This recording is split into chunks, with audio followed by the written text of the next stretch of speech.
توکل بزرگترین توفیق در زندگی است، بزرگترین معدن انرژی است. این توکل رو تو زندگی همیشه داشته باشید. ریسک نه، توکل.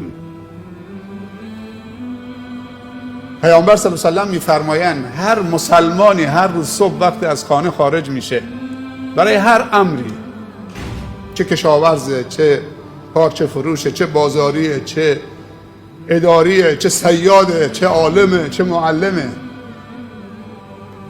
این دعای خروج بخونه: بسم الله توکلت علی الله لا حول ولا قوة الا بالله. خیلی ساده است. بسم الله توکلت علی الله لا حول ولا قوة الا بالله.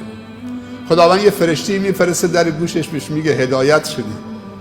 در جا 4 چیز نقبش میده: هدایت شدی، کفایت شدی، حفاظت شدی، شیطان از تو دور شد، ناامید شد.